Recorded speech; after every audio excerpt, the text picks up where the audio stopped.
देख सकते हैं कि बकरियां देख सकते हैं कि ये गुलरी के फल कितने ही मस्त तरीके से खा रहे हैं। देखो पड़े हैं कई जगह, ये देख सकते हैं हमने अपनी लग्गी से जरिए से गिराए हैं। ये हमारा गुज्जर और सारी गुज्जर की पार्टी यहाँ पर सब पार्टी आज कर रहे हैं। पार्टी करने का जायज़ा ये है कि ये बच्चे भी पार्टी करने आए हैं, दूर से बच्चों को बकरियों को देख रहे हैं और मुस्कुरा रहे हैं, छोटे छोटे बच्चों को खिलाने आए हैं। देख सकते हैं कि ये फल कितने गिरे पड़े हुए हैं जिन्हें बकरियां बड़े चाव से खा रहे हैं। इसके बाद ये पार्टी कर रहे हैं, इन्हें बड़े ही चाव से खाते हैं। गूलर के फल आपको हम दिखाते हैं कि देख सकते हैं कितने फल लगे हुए हैं गूलर में। देखिए कितने ज़बरदस्त पके पके फल लगे हैं। हम अपनी लग्गी से ये देखिए इससे गिराते हैं। ये देखिए या बकरियां आती हैं खाती हैं। देखिए सब बच्चे छोटे फल और पत्तियां दोनों बकरियां खाती हैं, क्योंकि ये दूध वाला पौधा है गूलर का। और पार्टी इसलिए बोला है हमने कि ये बकरियां देख सकते हैं कि इन खेतों में आपको आग लगी हुई दिख रही होगी। काफ़ी दूर तक देख सकते हैं, जहाँ जहाँ नज़र जाती है कैमरे देख सकते हैं काफ़ी दूर तक आपको चारों तरफ आग लगी हुई है। कम से कम यहाँ 50 बीघे के करीब इस साइड, और दूर तक देख सकते हैं कम से कम 200 बीघे तक यहाँ पर हार्वेस्टर चलता है। हार्वेस्टर के बाद जितने भी यहाँ भी ये छोटे छोटे बच्चों ने इसमें मशीन चलनी थी, लेकिन उन्होंने किसी तरह से यहाँ आग लग गई है, जिसके कारण यह सब जल गया है। जलने के बाद जो गेहूं की बालियां होती हैं वो एकदम जल जाती हैं, भुन जाती हैं। भुनने के बाद इतनी स्वादिष्ट हो जाती हैं बकरियों की तरह। देख लीजिए आग में जली हुई राख में क्या कर रही हैं, बस बाली पकी हुई ढूंढ रही हुई हैं। देख सकते हैं चारों तरफ बकरियां ये हैं। देख सकते हैं सभी बकरियां इसी तरह दूर दूर तक फैली हुई हैं और सभी आनंद ले रही हैं भूंजी हुई बालियों की। एकदम पक जाती हैं। इन बालियों से ये इनके शरीर में जाती हैं तो बढ़िया मज़ा देती हैं। तो भुंजे हुए ये पाचक भी हो जाता है अनाज, और बकरियों की सेहत में भी लगता है। दूर दूर तक जहाँ भी बालियाँ पड़ी होंगी बकरियां भागेंगी नहीं। एक ही खेत में देख सकते हैं कि एक ही एरिया में बड़े ही चाव से बिन बिन के ढूंढ ढूंढ के खाने में लगी हुई हैं और बड़े ही आतुर तरीके से खा रही हैं, बड़े स्वाद लेके। तो ये देख सकते हैं कि ये हमारा गुज्जर है, फ्रेम में आ रहा है, ये गूलर के फल को खा रहा है। तो ग्रेजिंग एरिया में बकरियों को बहुत ही ज़्यादा फ़ायदा होता है। आप देख सकती हैं गूलर का फल पड़ा है, इसे हम गुज्जर को अपने दे रहे हैं। देखने गुज्जर तुरंत ही खा जाएगा। ये देखिए कितने ही तरीके से खा गया, बड़े स्वादिष्ट तरीके से खाता है। देख सकते हैं कि यहाँ पर सारे बच्चे बकरियां, हमारे बकरियों के अंगरक्षक, एक इधर है कीटू, एक डेल्टा प्लस, दोनों हैं अल्फ़ा डेल्टा और डेल्टा प्लस ये हैं, और छोटे वाले बीटा और बीटा गामा दोनों गायब हैं। तो यहीं पर होंगे, तो वो घूम रहे होंगे छोटे अंगरक्षक, वो बकरियों के। तो आपको बता दें बड़े स्वादिष्ट तरीके से भुंजी हुई बालियों का लुत्फ़ बकरियां ले रही हैं, बड़े ही मस्त तरीके से। देख लीजिए वहाँ से वहाँ तक बकरियां नज़र आ रही हैं। तो ये हमारी बकरियों का 3 साल के इंतज़ार के बाद हमारी स्वयं की ब्रीड तैयार हुई है। सारी वाइट बकरियां, कुछ ब्लैक बकरियां हैं, उन्हें हमने इसलिए बचा के रखा है क्योंकि उन बकरियों में दूध अधिक है और उनके बच्चे जो ग्रोथ करते हैं वो काफ़ी अच्छा उनका प्रोडक्शन आता है, इसलिए हम उन्हें रख रखे हैं। वैसे हमने बताया था अगले वीडियो में कि हमने जो भी बकरियां ली हैं उसकी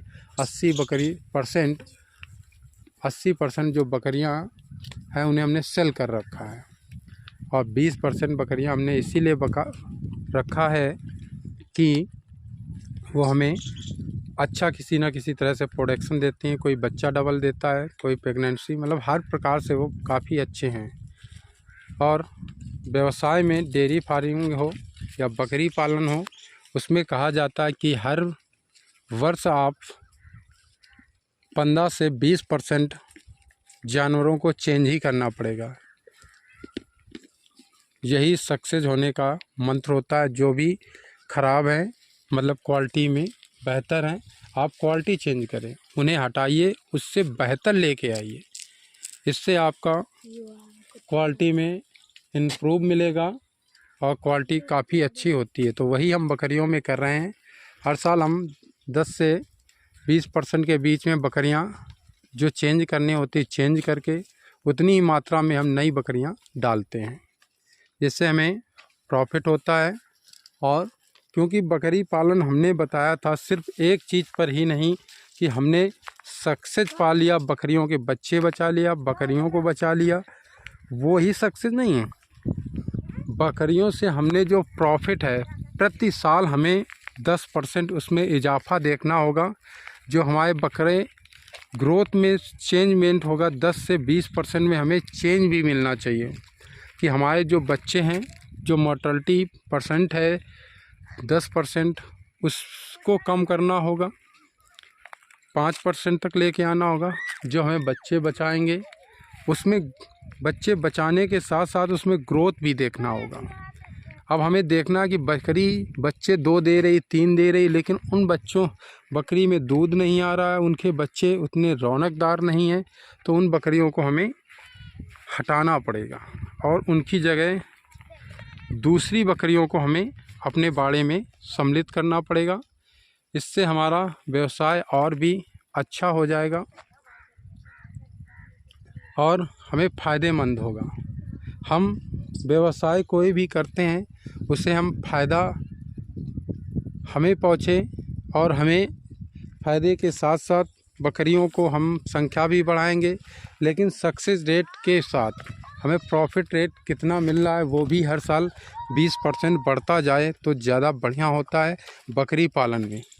अगर वो नहीं हो पा रहा है तो हमें उसे आपको मंथन करना पड़ेगा और उसमें विचार करना पड़ेगा कि हम इसे और कैसे बेहतर बनाएं। हम बकरी पालन में हैं तो देख सकते हैं कि यहाँ से बकरियाँ देखो, ये वृक्ष पीपल का वृक्ष है, काफ़ी भारी वृक्ष है, साथ में छोटा सा आम है, काफ़ी विशाल वृक्ष है। तो उसके फल गिरे हैं तो बकरियां फल बीनने के लिए आई हुई हैं।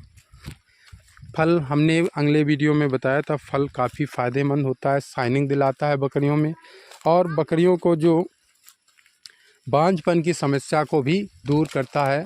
बरगद का हो गया, गूलर का हो गया, जितने इस समय फल मिलते हैं पौधों के वो बहुत ही स्वादिष्ट होते हैं, बकरियों के सेहत के लिए रौनक और उन्हें बांझपन से उभारने के लिए होते हैं, क्योंकि उसमें कई पौष्टिक चीज़ें मिलती हैं, इसलिए बहुत ज़्यादा वो प्रॉफिट बकरियों के लिए बहुत ज़्यादा होता है। इसके बाद हम बकरियां ग्रेजिंग एरिया में लाते हैं। तो इस समय हम जब से ला रहे हैं 2 माह हो चुके हैं। वही अप्रैल के बाद से हमारा इनका जो भी होता है हम ही प्रतिदिन लेके आते हैं, लेबर हमने रख नहीं रखे हैं। तो हमने जो भी चारा इनका था वो हमारा 0 हो गया है। हम सिर्फ चराई पर ही बकरियां अभी जुलाई तक रखेंगे। जुलाई के बाद यहाँ पर धान की खेती लग जाती है, धान हो जाता है, खेत खचाखच भर जाएंगे तो हम बकरियों को ढील नहीं पाएंगे। तो सिर्फ हम एक टाइम ढील पाएंगे, सिर्फ इतना ही कर पाएंगे जिससे बकरियां एक टाइम चुन पाती हैं। तो हमें उन्हें स्टॉल फीड में लेके जाना पड़ता है बकरियों को। तो हम स्टॉल फीड में बकरियों को लेके चले जाते हैं जुलाई के बाद अगस्त में। तो हमारा यहाँ जितना भी बजट होता है वो हमारा कम हो जाता है। 0 बजट में 3 या 4 माह तक हम बकरियों को रखते हैं और जिससे हमारा खर्चा हो जाता है, हमारा श्रम ही लगता है, नहीं श्रम भी ख़त्म हो जाता है। श्रम का ही होता है, घर में बैठने से बढ़िया बकरियों में शाइनिंग आ जाती है जो हमें स्टॉल फीड में नहीं मिलती है। इसके बाद जून में हमारी जून और जुलाई में बकरियां हीट में, अभी मई और जून में आने लगती हैं और बकरियां आ जाती हैं अगर हम कराना चाहेंगे, लेकिन हम उन्हें रोक लेते हैं। इसके बाद अगस्त के बाद उमस इतनी होती है कि बकरियों में अगर जुलाई अगस्त के कारण जो भी बच्चा हो जाता डार देती हैं बकरियां। अगर हम उन्हें हीट पे अभी गर्भाधान करा देते हैं, उसमें उमस होती है ज़्यादा, उसमें बकरियों को मौसम में परिवर्तन होता है, सूट नहीं कर पाते हैं, इसलिए 20% कम से कम बकरियां बच्चा डाल देती हैं। यही कारण होता है डालने का। तो उससे हमें बचना होगा। तो हम बकरियों को जितना ही ग्रेजिंग एरिया में रखेंगे उतना ही लो बजट में हम बकरियों को रख सकते हैं। वीडियो देखने के लिए धन्यवाद।